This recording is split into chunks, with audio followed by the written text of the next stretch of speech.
Bonjour, bienvenue à vous pour ce temps merveilleux de témoignage organisé, comme vous le savez déjà, par Chrétiens témoins dans le monde, ou CTM.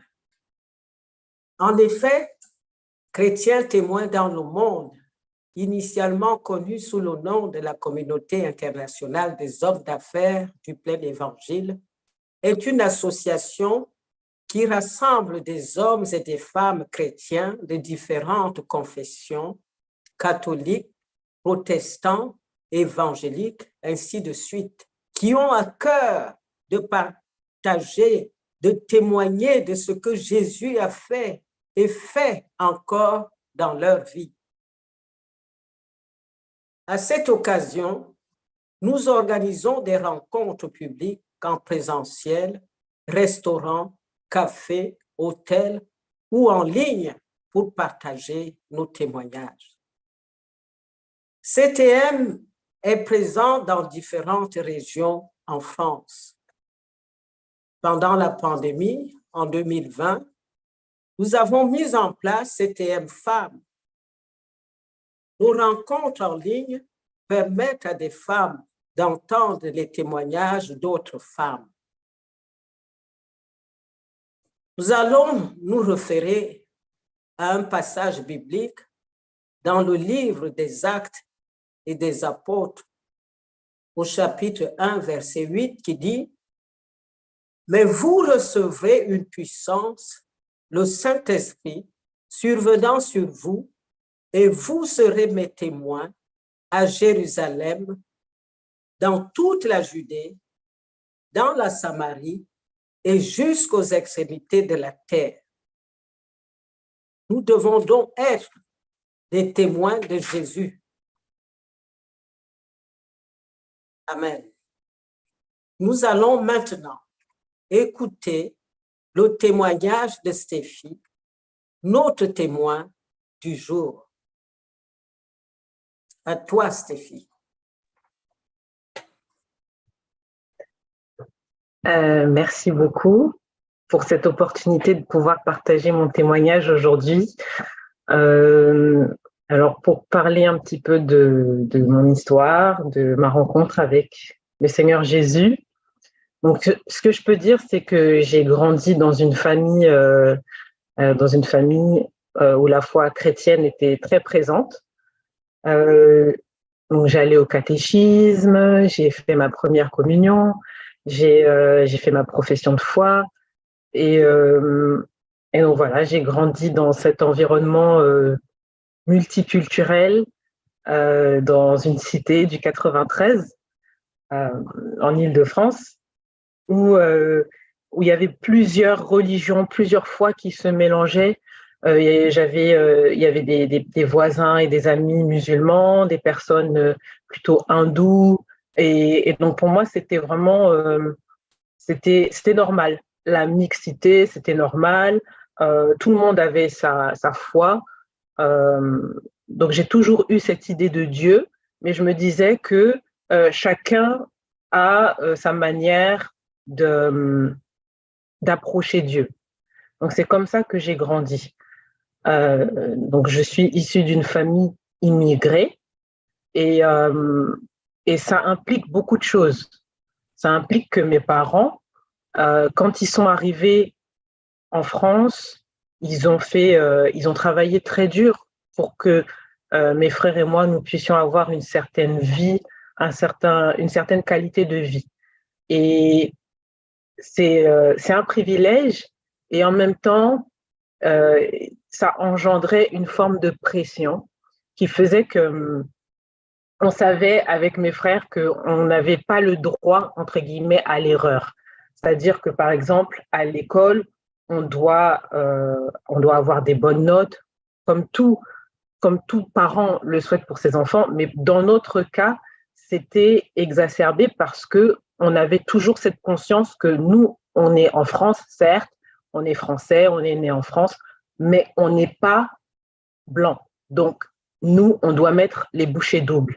Et donc, on a quand même grandi avec cette forme de pression qui faisait que parfois, moi, personnellement, je pouvais me sentir comme étouffée, comme si je n'avais pas le droit, comme si vraiment ce sentiment de toujours devoir performer, de toujours devoir montrer que je suis à la hauteur, il m'a suivi au cours de mon parcours scolaire.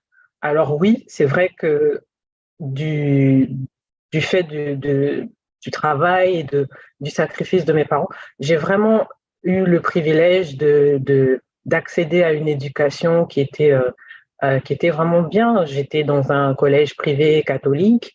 J'ai eu, donc comme je le disais, j'avais fait du catéchisme.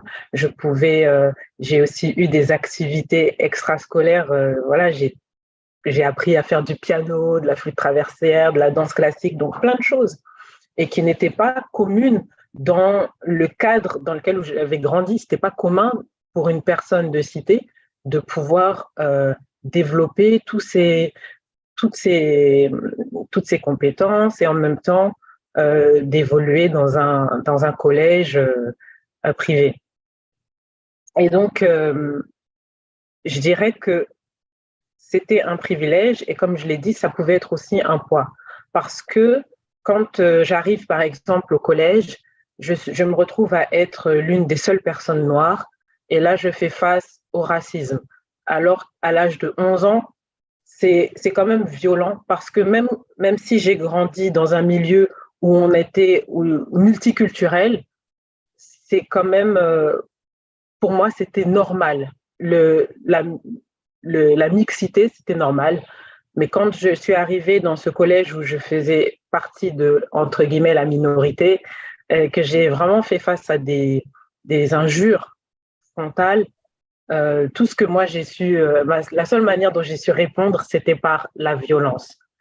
Euh, et c'était une des manières aussi qui a contribué à ce que je me sente rejetée. C'est une des choses qui a fait que je me suis sentie rejetée. De se dire toujours, bah, toi, t'es noire ou toi, t'es française, mais pas vraiment. Euh, ça peut, ça peut vraiment faire en sorte, enfin, en tout cas, dans mon cas, ça a vraiment fait en sorte que je me sentais pas à ma place. Euh, je me sentais pas à ma place. Et puis, c'est vrai que quand j'étais plus jeune et qu'on a eu l'opportunité d'aller dans notre pays d'origine, qu'on était en Afrique, dans le pays où mes parents, ou en tout cas ma mère est née, a grandi, je me souviens d'une fois de mon grand-père qui avait dit que moi, mais toi, toi, t'es pas de chez nous, toi. T'es... Et donc, du coup, c'est des phrases qui sont anodines, mais en fait, qui sont vraiment, qui font se sentir encore plus rejeté, en tout cas dans mon cas.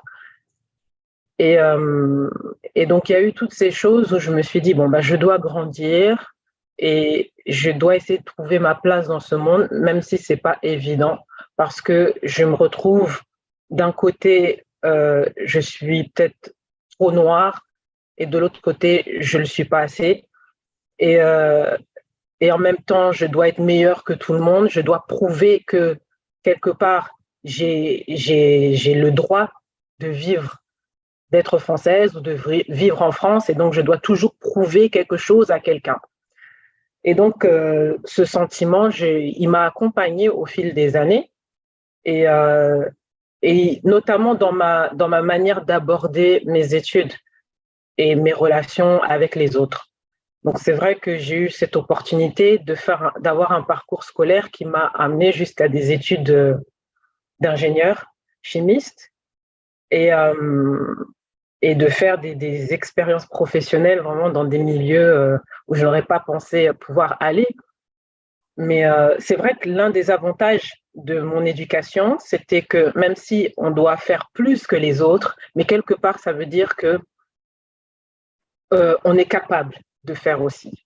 Et vraiment, ça, c'était une chose que j'ai aimée dans mon éducation, c'est que je savais que je pouvais aspirer à plus.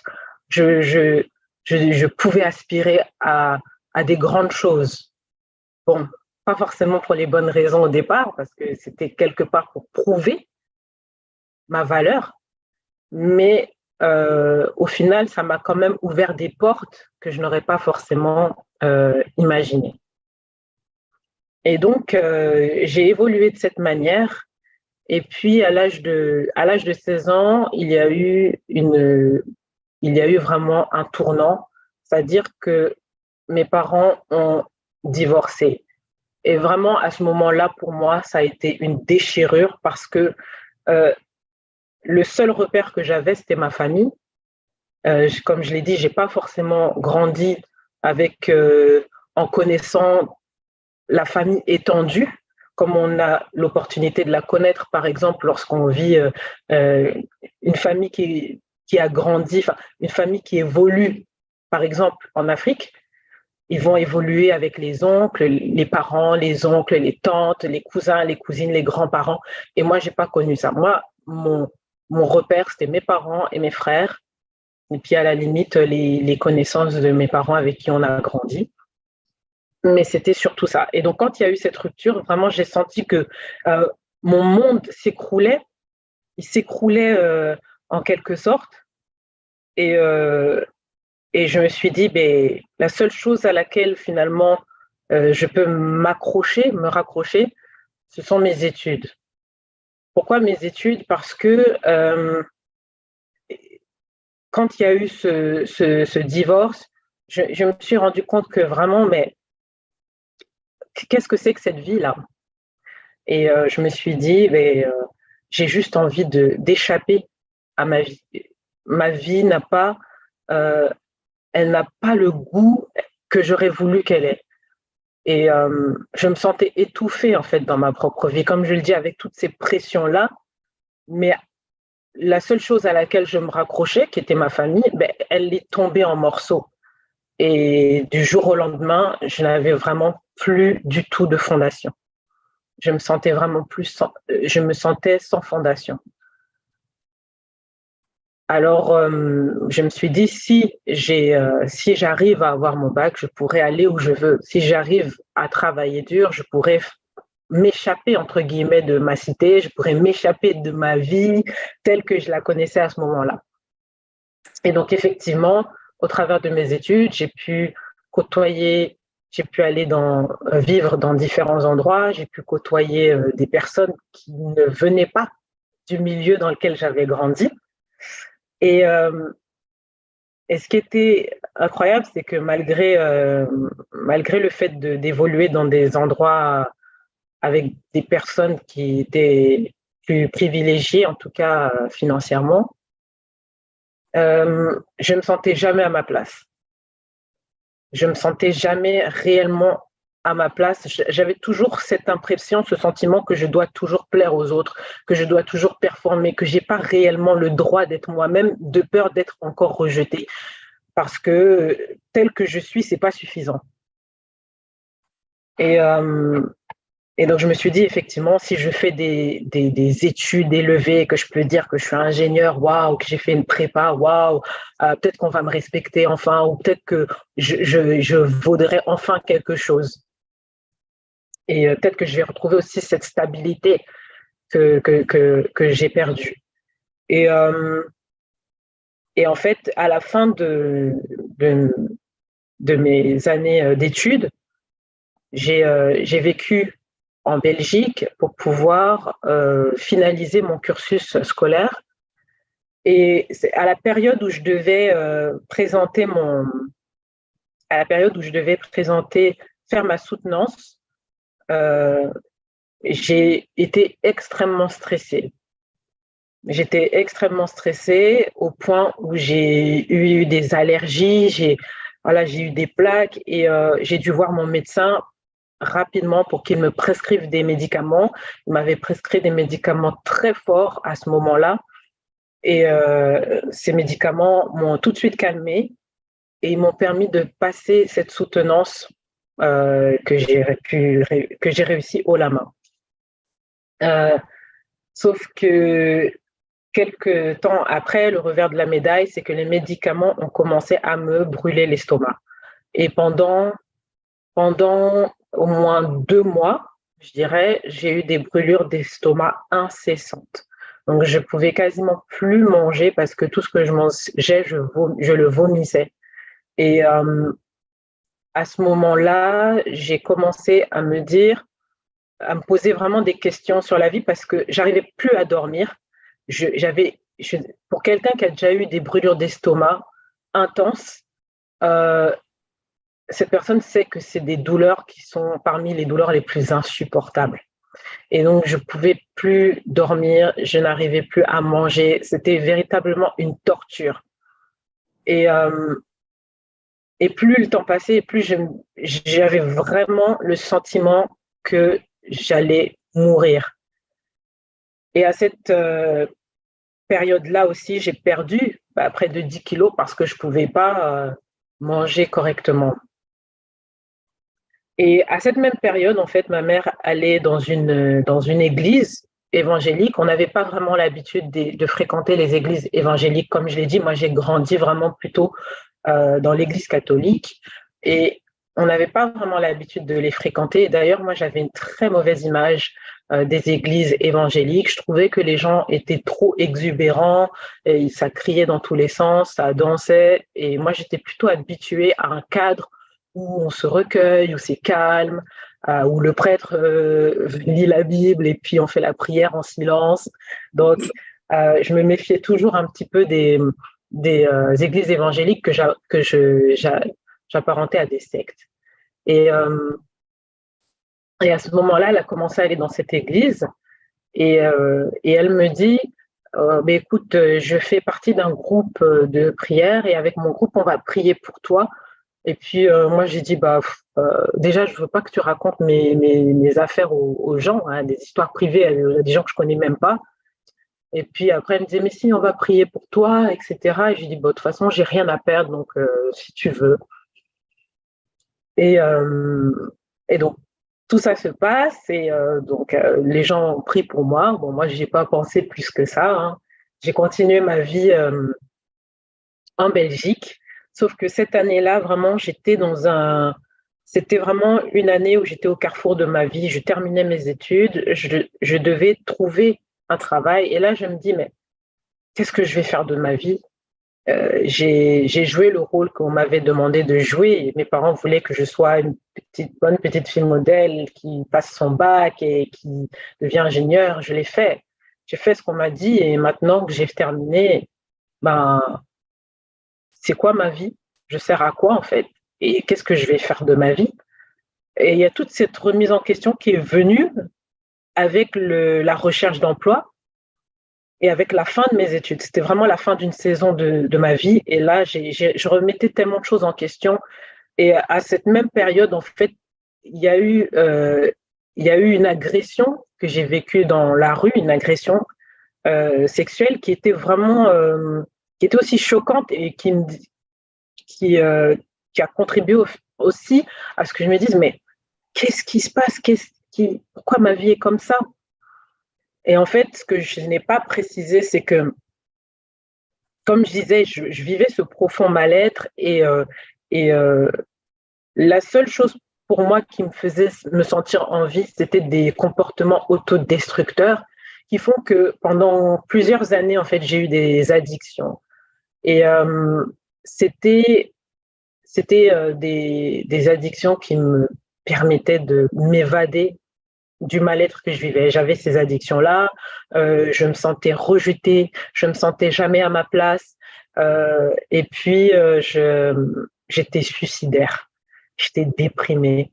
Mais je dois dire aux gens, ah ben ça y est, j'ai un diplôme d'ingénieur, oh quelle histoire extraordinaire, une fille de cité noire qui a enfin, qui est ingénieure, c'est merveilleux hein, sur le papier, mais derrière le masque, moi j'étais vraiment brisée.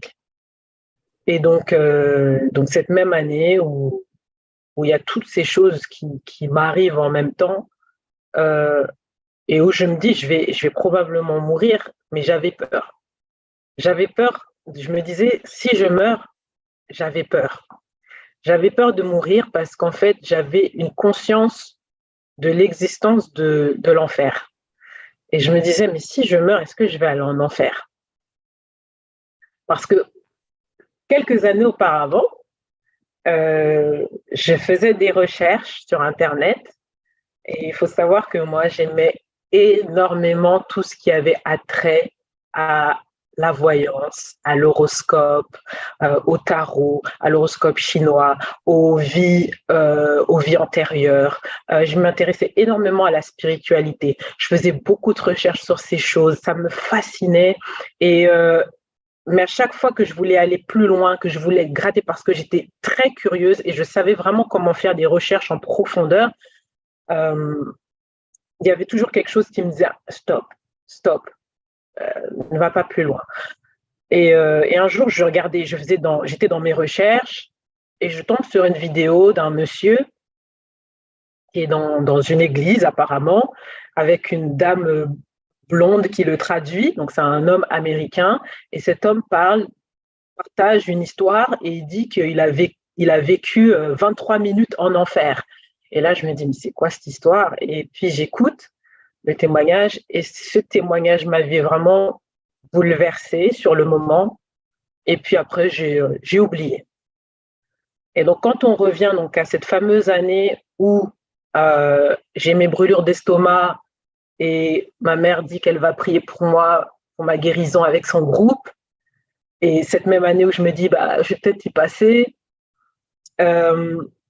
finalement, ce qui se passe, c'est que je rentre en France.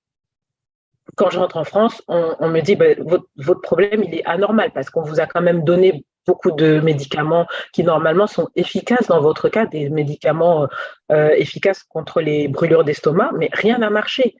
Donc, on va vous faire une endoscopie, on va vous faire un examen plus poussé, on va aller regarder ce qui se passe dans votre estomac. Vous avez probablement un ulcère parce qu'on ne peut pas avoir autant de brûlures depuis 2 mois, avoir perdu 10 kilos s'il n'y a pas un problème dans l'estomac. Et vous vomissez à chaque fois que vous mangez, donc là, vraiment, il faut qu'on regarde. Donc, les médecins regardent, effectivement, je suis en anesthésie générale.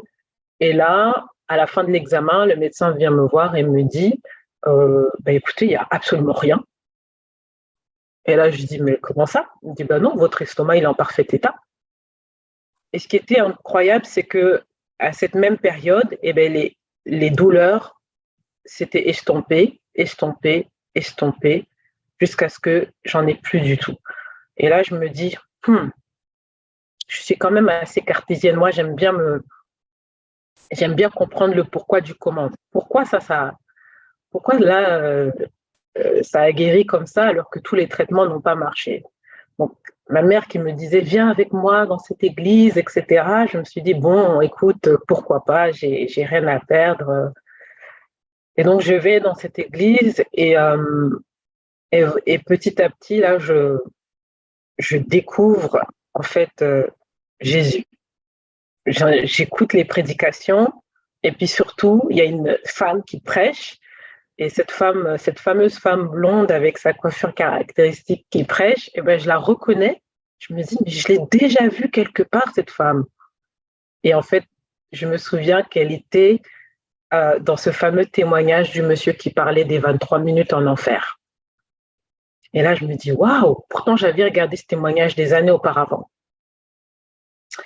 Et, et donc, on nous dit, voilà, si vous voulez donner votre vie à Jésus, etc. Et sur le moment, je ne comprends pas tout, mais on nous parle du ciel, de l'enfer, etc. Faire la prière du salut, je ne sais pas ce que ça veut dire, mais je me dis, je ne veux prendre aucun risque et je vais faire cette prière.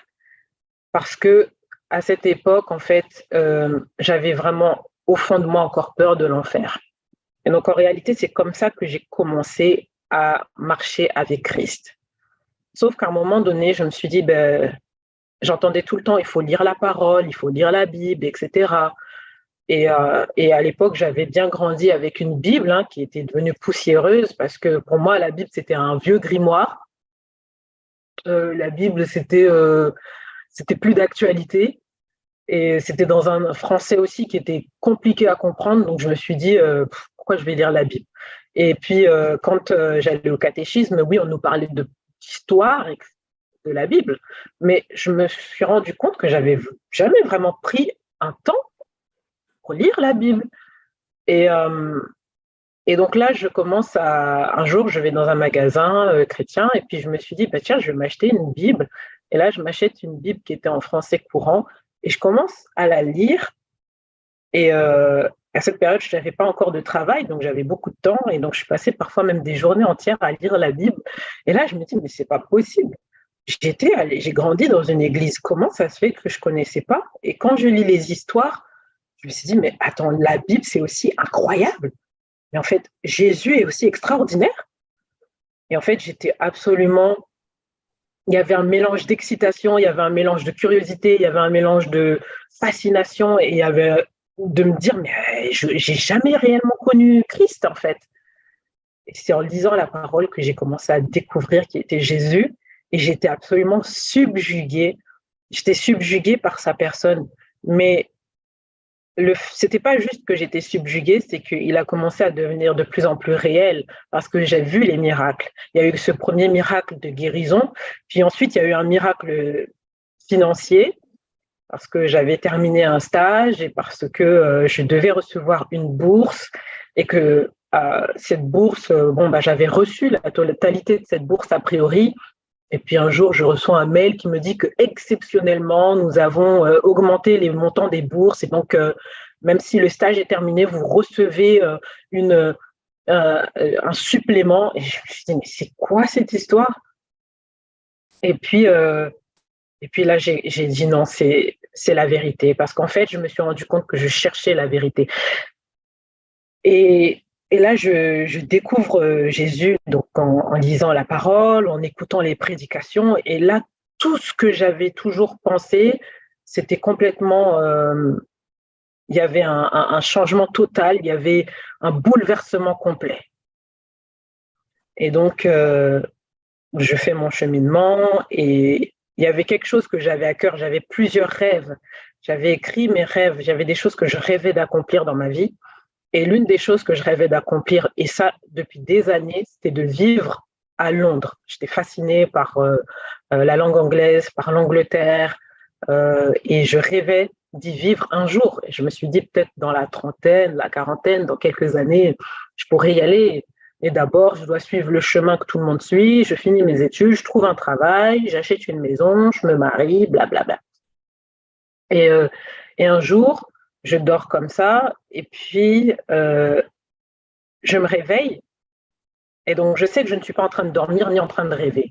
Et j'entends une voix, je ne sais plus si c'est une voix audible ou si c'était en moi, mais je ne sais plus, mais je savais que ce n'était pas moi.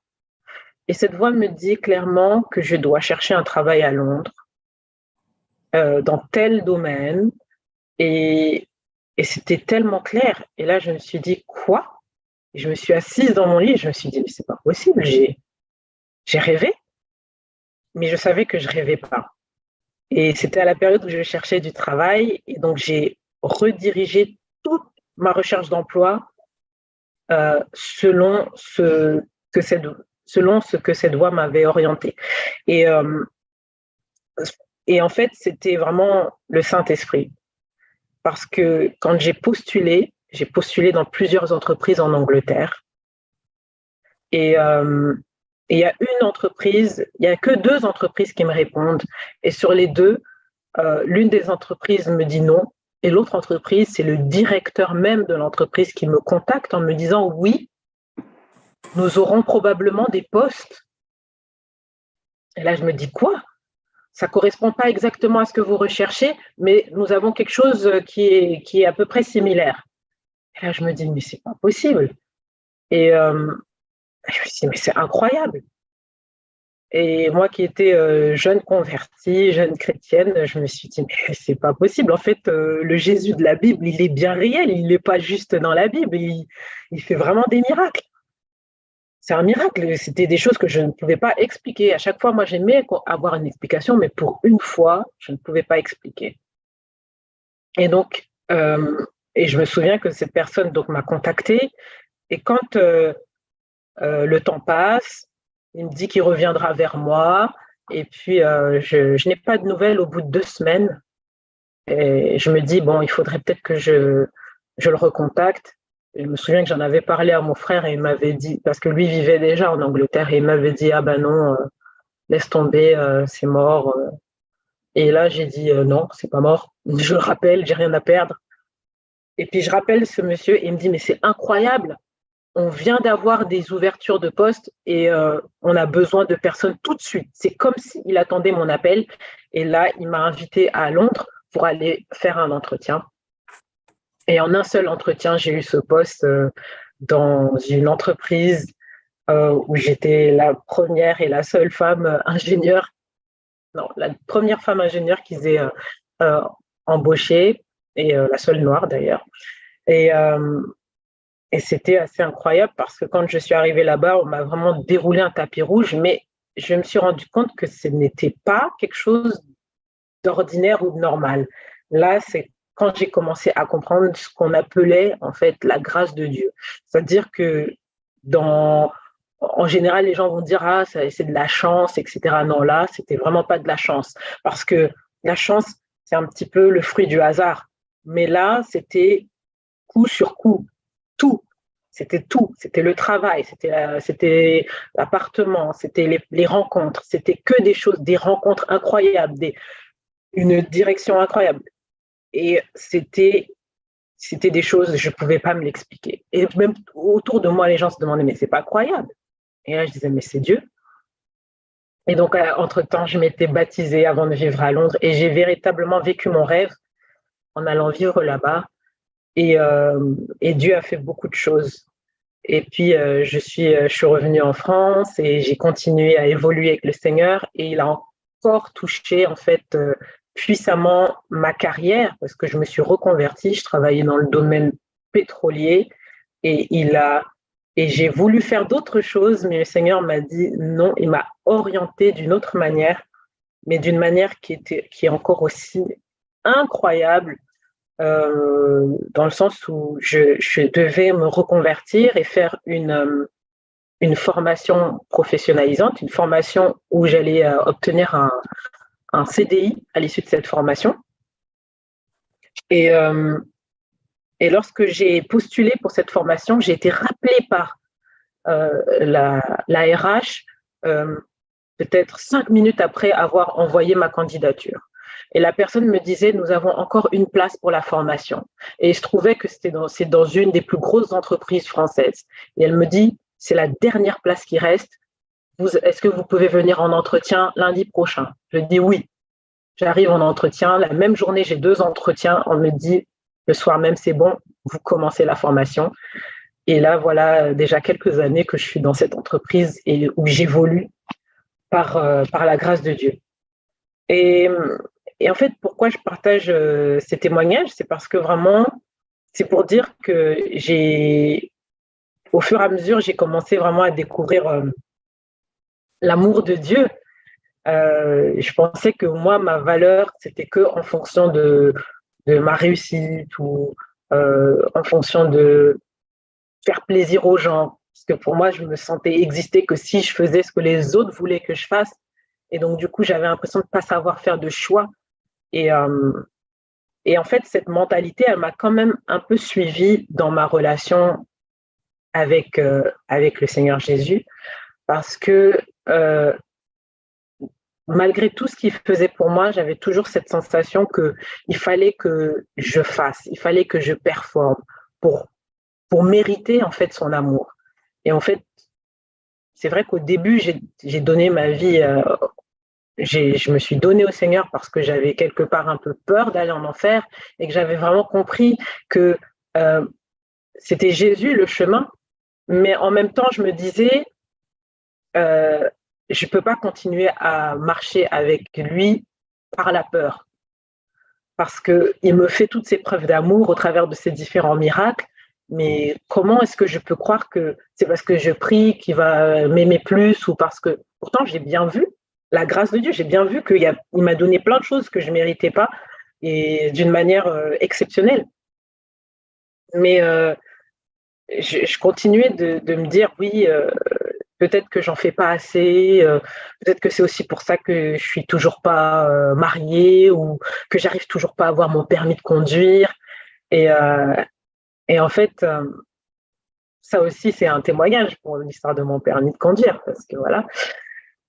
Mais en fait, le Seigneur, il voulait aussi me faire comprendre que j'arrête de me focaliser sur moi, que ce n'est pas juste le Dieu qui est un tiroir qu'on ouvre et qui donne et qui fait juste des cadeaux, qui fait des miracles. Oui, il fait des cadeaux, il fait des miracles, mais au cours des dernières années, et particulièrement en 2020, avec la crise du Covid, ça a marqué un tournant en fait dans ma vie spirituelle parce que c'est vraiment cette année-là où j'ai été délivrée définitivement en fait de toute addiction. C'est vraiment aussi cette année-là où j'ai véritablement pris conscience de qui j'étais réellement euh, en Christ et de son amour en fait. Et, euh, et en fait, ça a pris du temps. Mais un an après encore, j'ai j'ai réellement découvert ce qu'était l'amour de Dieu, dans le sens où j'ai compris qu'il m'aimait tel que j'étais. Et donc, en fait, j'ai retrouvé, parce que j'aime beaucoup écrire, j'ai retrouvé dans un carnet cette année-là ce que j'avais écrit, ce que le Seigneur m'avait révélé. Et donc, je vais lire un petit passage. Et donc, et ce qui m'a fait aussi comprendre. Donc, l'amour de Dieu ne dépend pas des circonstances.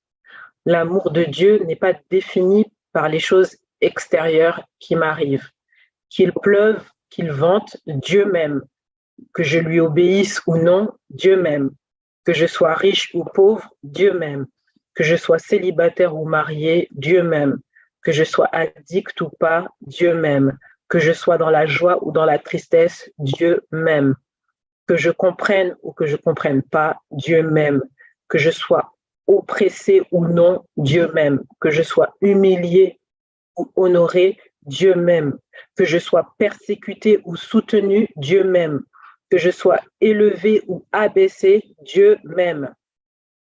C'est pour ça qu'en toutes circonstances, je suis vainqueur, car l'amour de Dieu pour moi ne périt jamais.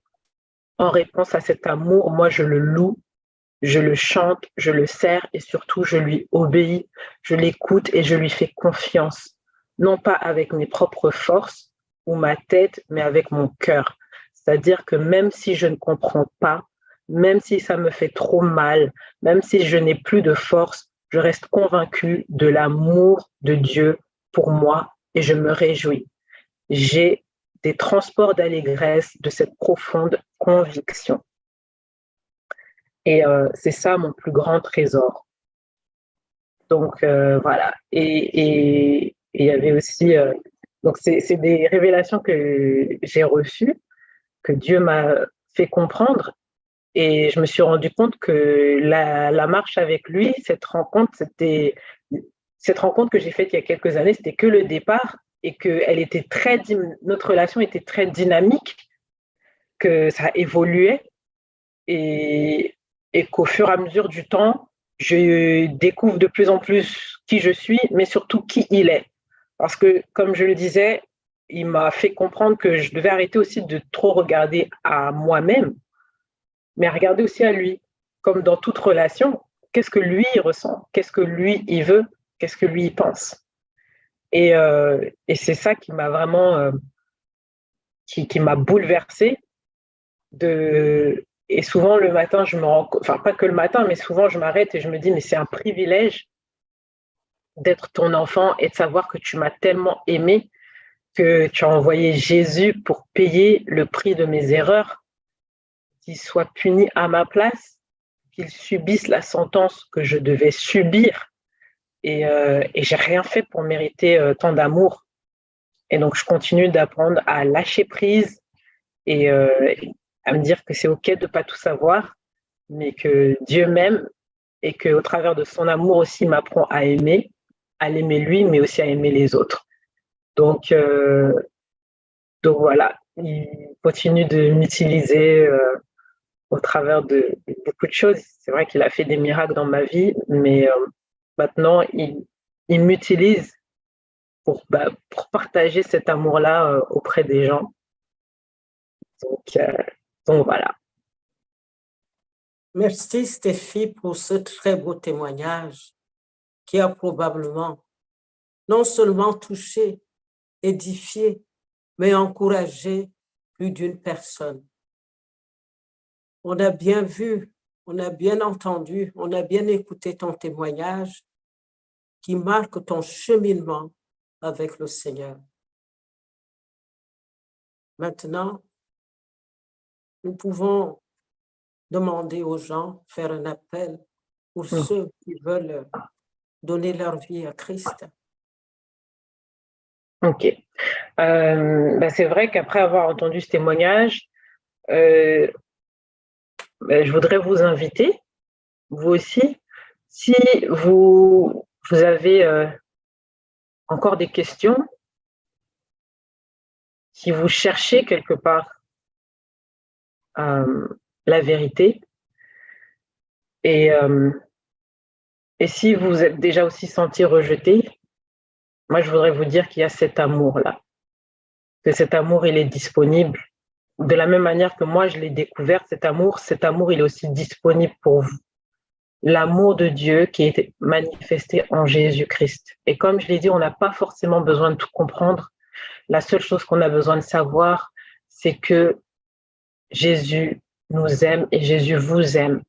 Et que si vous avez vraiment à cœur de lui donner toute votre vie, vous vous dites, ça y est, j'ai essayé par mes propres forces, j'ai erré dans ce monde et je sais qu'en réalité, il n'y a rien qui peut combler dans cette vie, eh ben, moi, je vous invite à prier Dieu.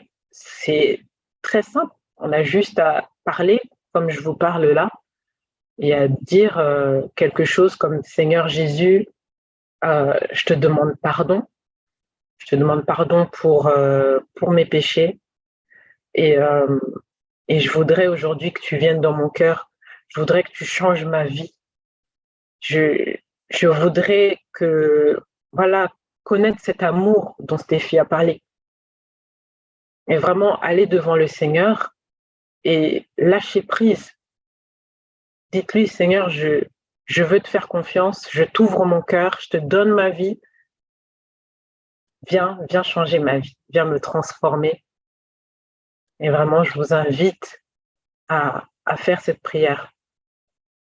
Et je vais aussi prier, je voudrais prier pour des personnes qui sont soit en recherche d'emploi ou des personnes qui sont vraiment en attente d'un miracle, qui sont en attente de quelque chose de la part de Dieu, que ce soit une guérison comme le Seigneur m'a guéri, que ce soit un miracle financier comme le Seigneur l'a fait pour moi, ou dans votre carrière, ou dans tout autre domaine, mais je voudrais prier pour vous. Donc, Seigneur Jésus, tu l'as fait pour moi, je prie au nom de Jésus que la guérison que tu as manifestée dans mon corps, qu'elle se manifeste, Seigneur, maintenant dans le corps de la personne qui m'écoute à cet instant. Je prie, Seigneur, que cette guérison que tu as acquis à la croix, elle se manifeste maintenant au nom de Jésus. Et que tous les maux partent de ce corps au nom de Jésus. Je prie aussi la même grâce que tu m'as faite, Seigneur, dans ma carrière, dans mon travail, même pour le permis de conduire. Et pour tout autre domaine, Seigneur, je prie que cette grâce, elle s'étende sur la vie de cette personne qui regarde cette vidéo. Seigneur Dieu Tout-Puissant, cette grâce, elle s'étende aussi. Père éternel, cette grâce, elle est comme une couverture sur moi et cette couverture, je l'étends sur cette personne, Père. Et je prie que là où il y a besoin d'un travail, le travail est pourvu, que la personne, elle trouve un travail de manière surnaturelle, elle trouve ce travail, il y a des employeurs qui l'appellent, qui la contactent. Je déclare, Seigneur, que son CV, il est visible, que son profil, il est désiré. Seigneur, je prie au nom puissant de Jésus que là où il y a eu de la peur concernant le permis de conduire, je libère le permis de conduire et Seigneur Dieu Père, je lie tout esprit de peur. Seigneur Dieu, je prie que cette personne puisse conduire librement parce que tu lui en as déjà donné cette capacité. Et vraiment, je te rends grâce, Seigneur Dieu, pour les merveilles que tu as accomplies. Et je te dis merci parce que tu es extraordinaire, parce que tu es le même hier, aujourd'hui, éternellement, parce que tu es le Dieu d'amour, de paix, de bonté, Seigneur, et que tu as des plans de paix, des plans de bonheur, des plans excellents pour tes enfants. Seigneur Dieu, je prie qu'aujourd'hui, les cœurs se tournent vers toi. Au nom de Jésus. Amen. Amen. Amen. Merci beaucoup, Stéphie. Merci encore. Je vais vous dire que nous avons aussi mis en place pour celles qui veulent davantage découvrir Jésus, comme Stéphie l'a fait, pas à pas avec son Seigneur. Nous avons mis en place le parcours sur les pas de Jésus.